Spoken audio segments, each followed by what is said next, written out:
Shanti Shanti. It is not just the ahara through the mouth, but it is through all the five indriyas. The sound we hear has to be pure. The sights we see have to be pure. The touches we experience, they also have to be pure. That means purity has to be cultivated in every aspect of our sensory life. All the five senses, whatever we are taking in, they all have to be pure. Now you can go further and further. This is ahara shuddhi in a broader sense. Now, are we taking inputs only through the indriyas? There is some other kind of inputs, subtler inputs. That is, whatever thoughts we are taking in the mind. The mind grows by the thoughts. As the body grows with the nutrition given through the food, similarly, the mind grows with the nutrition provided by the thoughts. Similarly, the intelligence grows by the nutrition provided by the analysis we do. So for the mind, the pure food is pure thoughts, expansive thoughts, non-selfish thoughts, thoughts about truth, thoughts about God. They are the pure thoughts, devotional thoughts. They are the nutrition for the mind, the ahara shuddhi there. Similarly for the buddhi also, whenever we talk about, we are often talking about viveka. Whatever we are doing through these discourses, it is only to arouse the viveka in people. Viveka means the discriminatory power to see the real truth in contrast to the worldly, fragmented, illusory truths, illusory objects. Not only objects, everything. To understand what the world is and what we are in reality. So the Viveka Buddhi is always what connects us to this uniform one transcendental truth. Whereas Vishaya Buddhi is what is always we are applying to remain active in the world. So if we constantly cultivate this Viveka Buddhi, which is always connecting to our real identity, to the ultimate truth, then that is the Shuddhi for the intelligence. So the Shuddhi for the intelligence is remove all fragmented ideas and know that everything is an appearance in that oneness. To cultivate Viveka Buddhi is the Shuddhi for the Buddhi. So Ahara Shuddhi means actually purifying all inputs. The inputs to all the sense organs, inputs to the mind, inputs to the Buddhi, even emotional inputs, everything. Whatever input we have to purify, those are called the Ahara Shuddhi. Like that we can take anything to that level. So we will come back to this shloka of Dhanur Grihitva Upanishadam Mahastram, go deeper into it, try to understand what exactly it is meaning as a sadhana. Let us chant the verses once more. Dhanur Grihitva Upanishadam Mahastram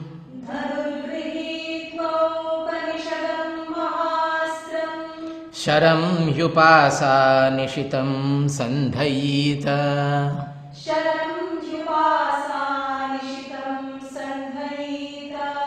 Ayamyatadbhavagatena cetasa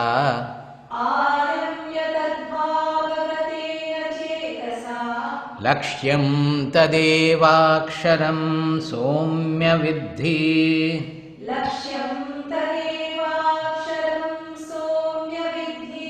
Pranavo dhanusharo hyatma Brahmatallakshyamuchyate Apramattena vedhavyam Sharavattanmayo bhavet. See, don't forget the illustration. We are comparing the dhanu, that is the bow, with the Upanishadam Mahastram, that is the Omkara, and which represents the entire Brahma Vidya, whatever we are learning from the Upanishad. That is represented by Omkara. So Pranava is the representative symbol of that, and that is the Dhanus. On that we are fixing the arrow. He says Pranavo Dhanuhu Sharo Hi Atma.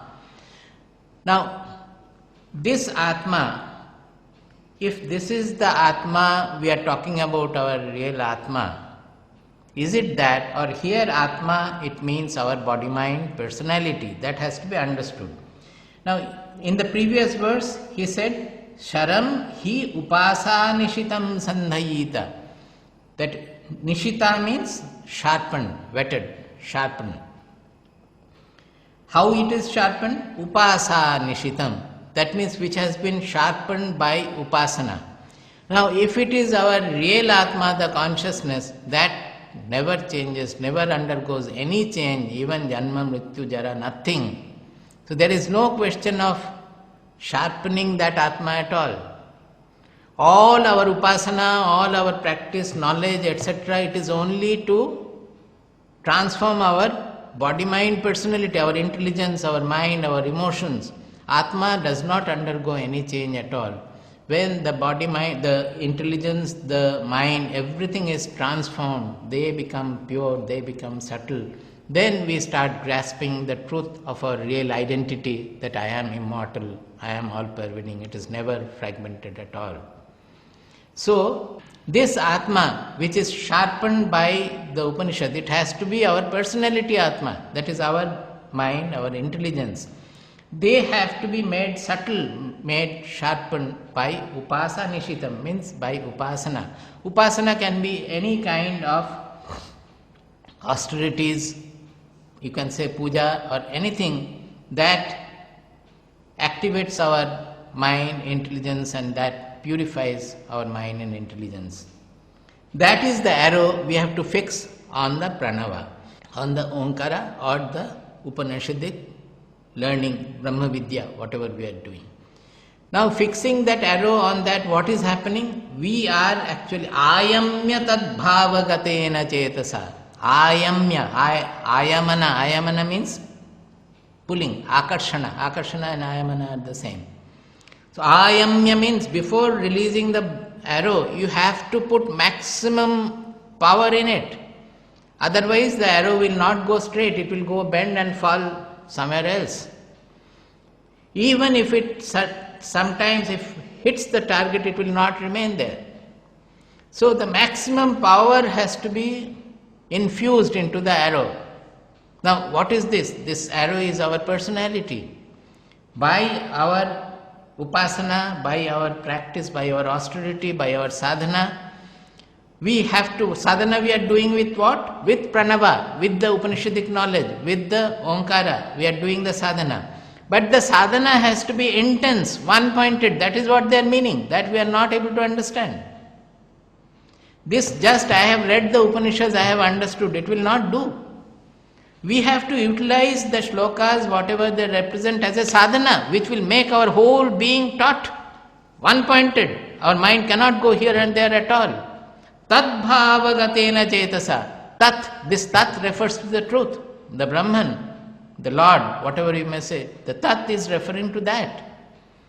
Now, tad bhavagatena chetasa, the mind, intelligence which has taken that form, tad bhavagata, which is completely infused with the Brahmavritti.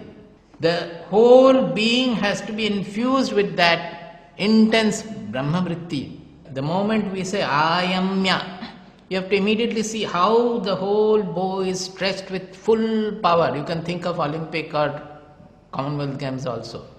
That a shooter, how much he is putting his effort, his attention, in his mind, nothing else than the target should be there. You might have read in Arjuna's case in Mahabharata also, that only whatever has to be hit, only that fish's eye is visible. He was not seeing anything at all.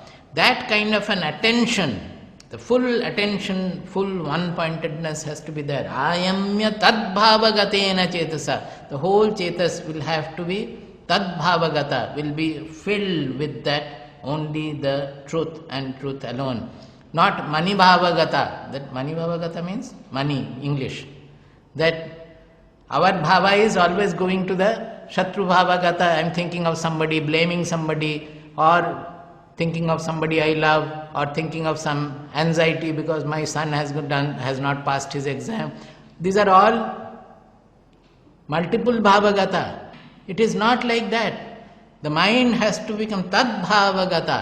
So when it is all one-pointed and intense in it, then we can think of releasing the arrow at that point. What is that? Lakshyam tadeva aksharam somya viddhi.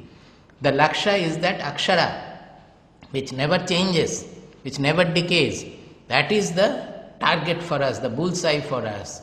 And you hit, he says, Upanishad says that, oh Saumya, oh my blessed boy, you hit that target with this kind of an attention, fixing your whole being, making it one-pointed by intense upasana, one-pointed upasana, sharpening it, making it subtle, making it one-pointed.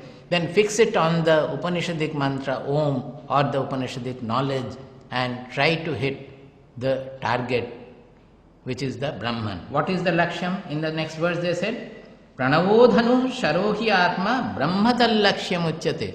The target is for the arrow is the Brahman. That we start with the small idea about our identity, the small I, and our Lakshya, the target is the Brahman, which is the source, which is the substratum of the entire universe. So when we hit, that small I has to become infinite, and not only infinite. The moment we say infinite, you will think of the objective infinitude. It is not so. Objective infinitude is also a concept in the consciousness. So it is the transcendental Brahman. The whole mind has to be given to that concept of the transcendental Brahman. And the apramattena vedhavyam sharavat tanmayo bhavet. Apramatta, this is very important. All the words are important. Each word we can discuss for one day. Pramada. Pramada means inattention. Throughout our life we are suffering from pramada. Because what we are doing, our attention is not there.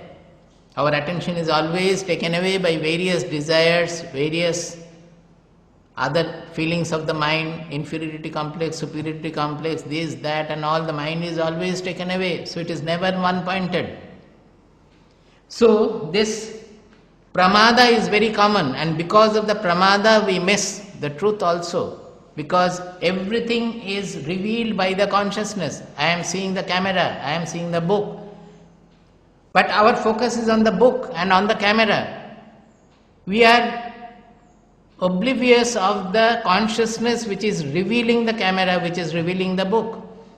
Truly speaking, what I am perceiving, I am knowing, is not the camera so far.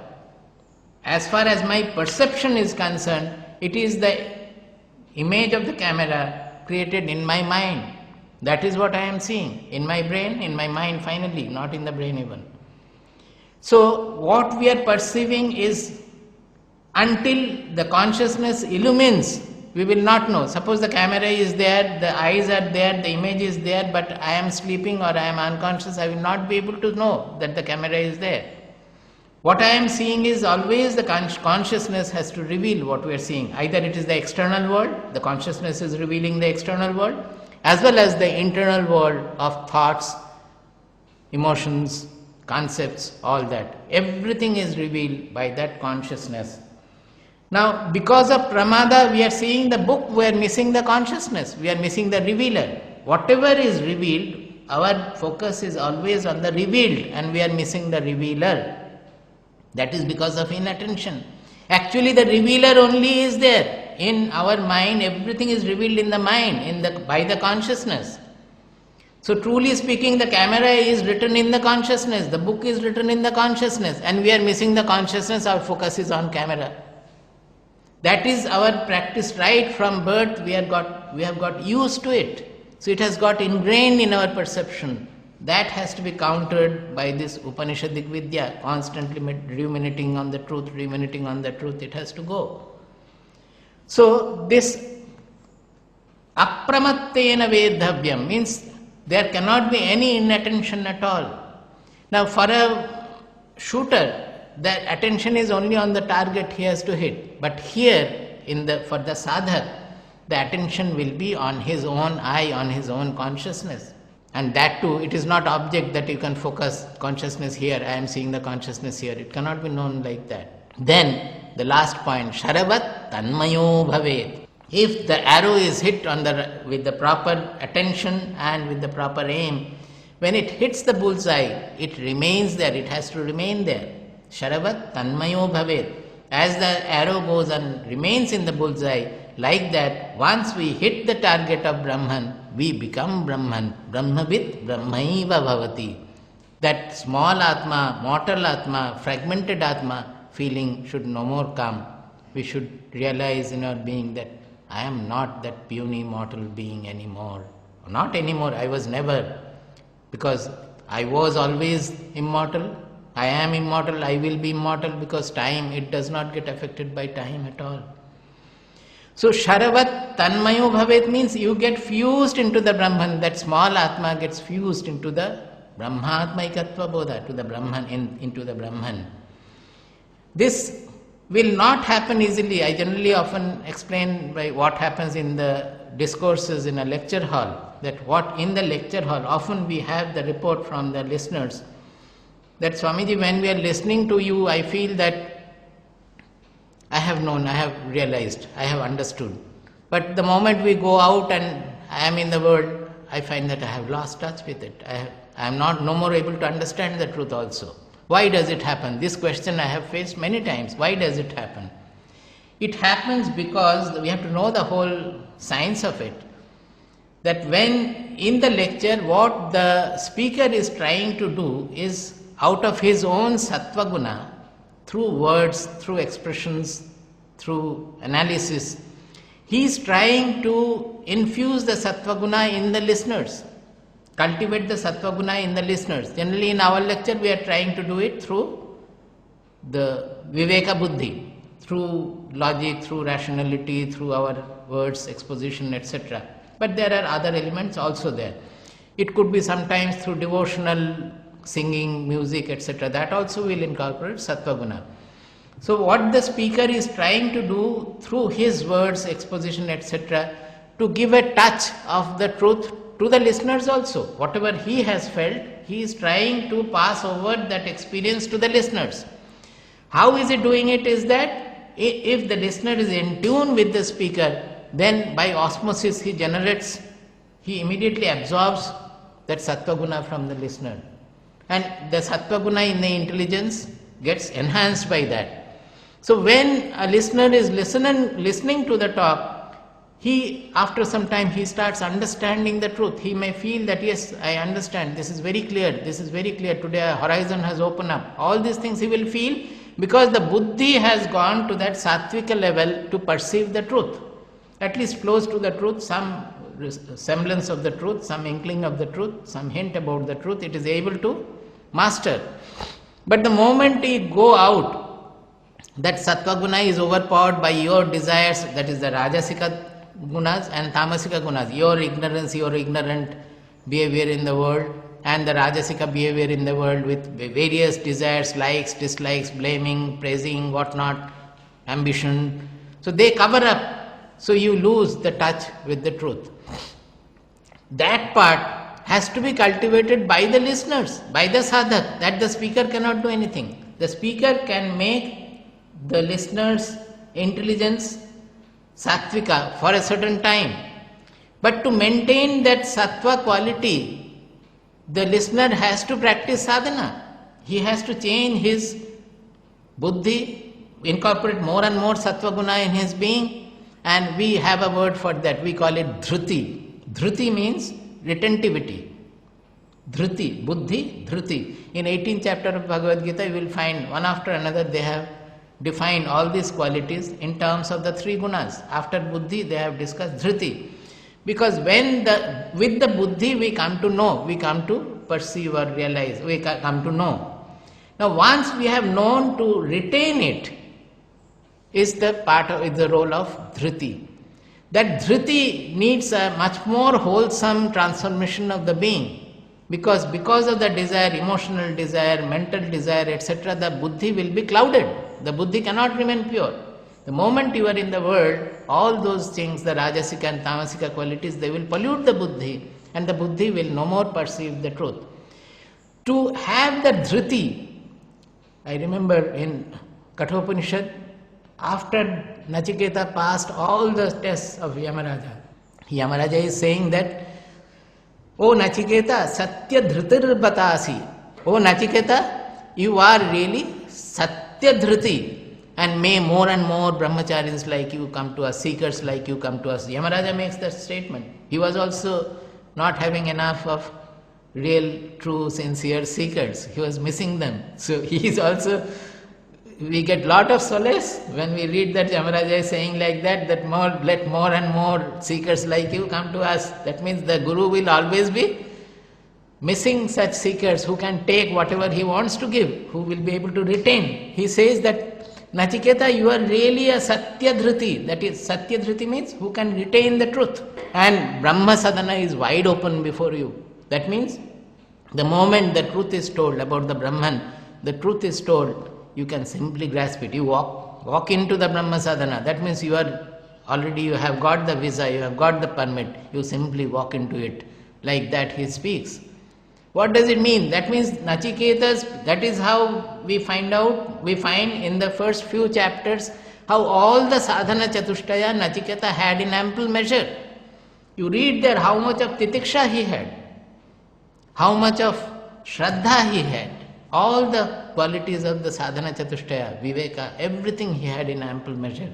That is why he had the Satya Dhriti.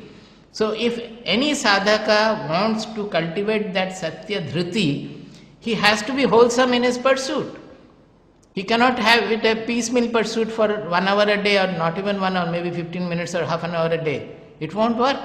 Throughout the day, in all our pursuits, in all our practices, in all our thoughts also, not only words, in our actions, words, thoughts, everywhere the sadhana has to remain awake. It has to remain burning there, blazing forth. Then only our dhriti will undergo the transformation of Satya Dhriti. It will become Satya Dhriti.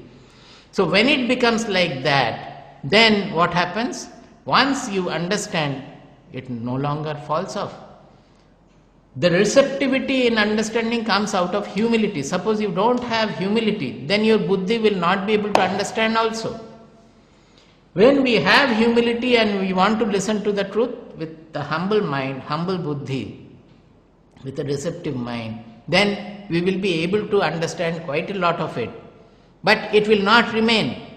To keep it fixed, we need the dhriti to be made sattvic. The dhriti has to be cultivated, purified. And for that, it depends exclusively on our sadhana. Throughout the day, whatever we are doing, this sadhana has to remain awake. Then only when we hit the target, the arrow will not fall from the target anymore.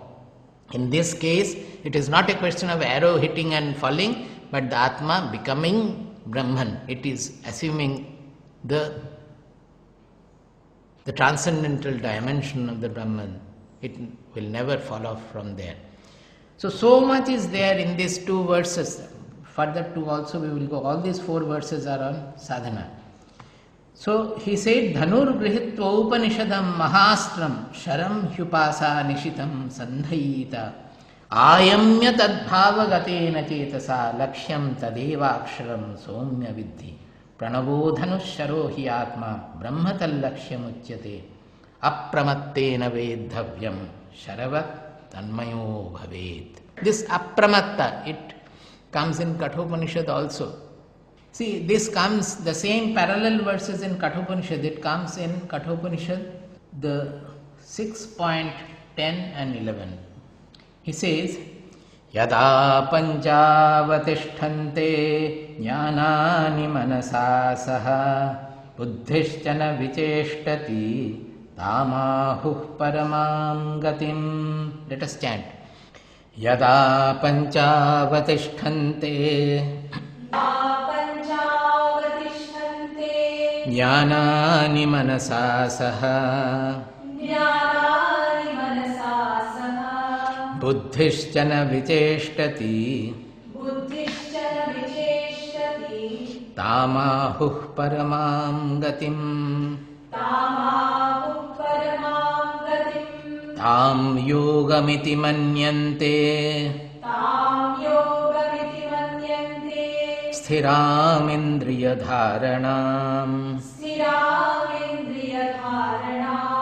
अप्रमत्तस्तदा भवति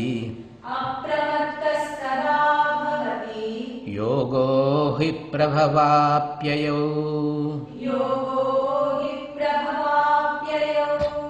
See, here he is saying, yada pancha avatishtante, yada panchavatiष्ठन्ते ज्ञानानि मनसा सह बुद्धिश्चन विचेष्टति तामाहुः परमां गतिं. ताम आहुः परमां गतिं. That is the supreme state. They are talking about the supreme state.